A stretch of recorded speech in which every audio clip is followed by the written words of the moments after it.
प्रथम विश्व युद्ध की शुरुआत से पहले की स्थिति 19वीं सदी के आखिरी साल और 20वीं सदी की शुरुआत का दौर यूरोप के लिए बहुत तनाव भरा था। उस समय यूरोप के बड़े बड़े देश आपस में ताकत दिखाने की होड़ में लगे हुए थे। हर देश चाहता था कि वही सबसे बड़ा, सबसे ताकतवर और दुनिया पर राज करने वाला हो। ताकत की होड़ जर्मनी, ब्रिटेन, फ्रांस, रूस और ऑस्ट्रिया हंगरी जैसे देश अपनी सेनाओं को मजबूत कर रहे थे, हथियार बना रहे थे और नई नई नौसेनाएं तैयार कर रहे थे। साथ ही ये देश ज्यादा से ज्यादा कॉलोनियों जैसे भारत, अफ्रीका के हिस्से पर कब्जा करना चाहते थे।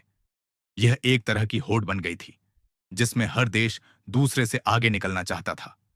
दो गुट बन गए थे। यूरोप दो बड़े समूहों में बंट गया था। ट्रिपल एंटेंट, इसमें थे ब्रिटेन, फ्रांस और रूस। ट्रिपल अलायंस, इसमें थे जर्मनी, ऑस्ट्रिया हंगरी और इटली।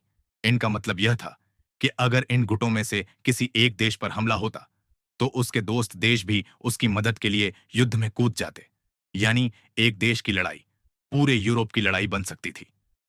राष्ट्रवाद, हर देश में अपने देश के लिए जबरदस्त गर्व और जुनून था।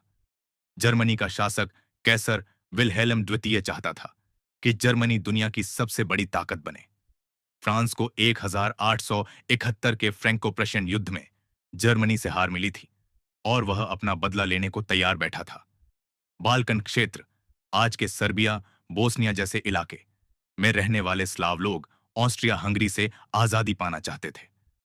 बारूद के ढेर पर बैठा यूरोप, इन सब बातों, ताकत की होड़, गुटबंदी, राष्ट्रवाद और आजादी की लड़ाई ने मिलकर यूरोप को बारूद के ढेर जैसा बना दिया था। अब सिर्फ एक चिंगारी की जरूरत थी और पूरा महाद्वीप युद्ध में जल उठता।